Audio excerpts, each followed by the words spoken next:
Hello and welcome to Cara Brandon Creations. I'm Cara Brandon and it's week 4 of the organization collaboration and challenge. Week 4. It's crazy. So this week I wanted to use the 5S method that Kathy from Attic Treasures, etc. has been talking about. And I want to kind of focus on the shine and standardize parts of the 5S. So we're probably getting close to finishing up organizing and decluttering and doing all that. And you're finding the spots in your craft space that you want to store your items. And so I thought that the shine part would probably be the next step. So that means dusting and sweeping and all that yucky stuff, but it will make the space feel really good. And again, that's our goal at the end of this, is to have a space where it helps us be creative instead of hindering us from that creative process. And a tidy space, a shined space, I think will help us with that. So the prompt 1 is to get out your duster, your dusting stuff, your vacuum, your broom, and kind of clean up the messes.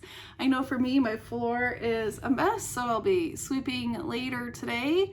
I also have my shelves I still need to dust that I've been procrastinating on. And then, so that's prompt 1. And then the prompt 2, the 5S's, the fourth 5S is to standardize. And I thought of standardizing as labeling.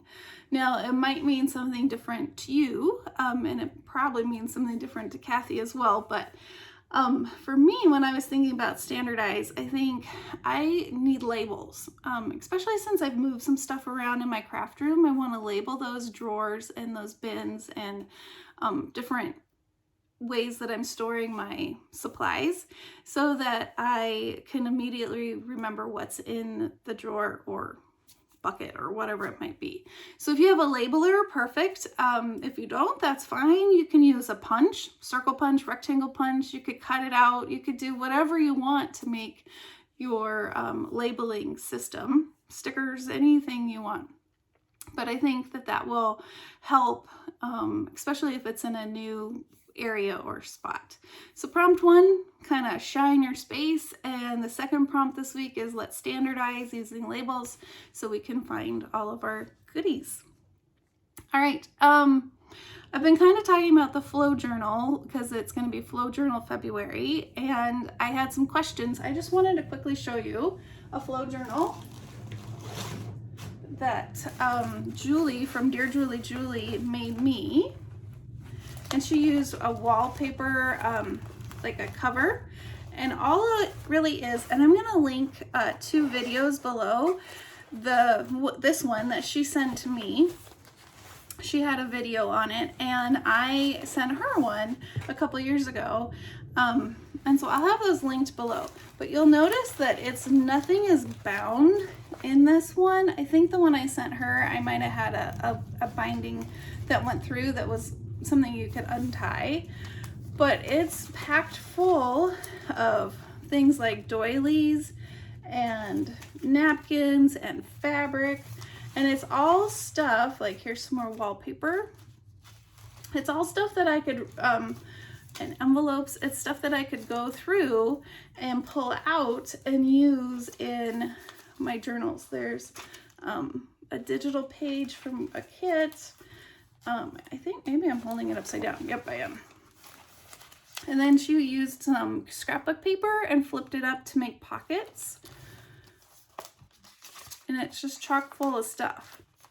So yours wouldn't have to be this big, but you want it, journal size. It doesn't have to be a gator mouth, but you want it enough stuff that the person, if you are sending it to a swap person, but that there's enough there to actually make it look like a journal. She also has paper clips that she made, that kind of stuff.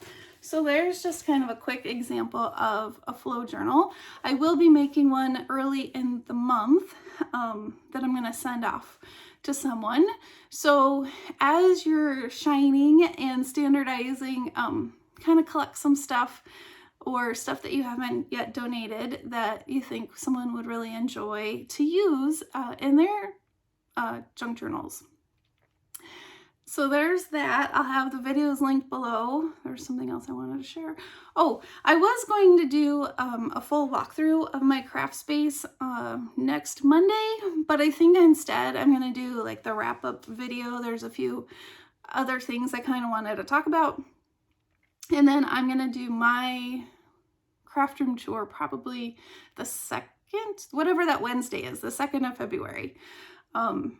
Just so that I can kind of, you know, keep it a little separate, keep the Monday prompts separate. And then on the 7th, I will be announcing the prizes. Excuse me. So for the prizes,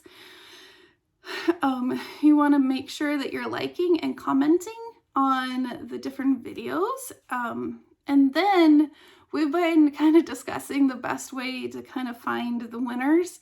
And it's a lot of videos, a lot of people, which is awesome, that have been commenting.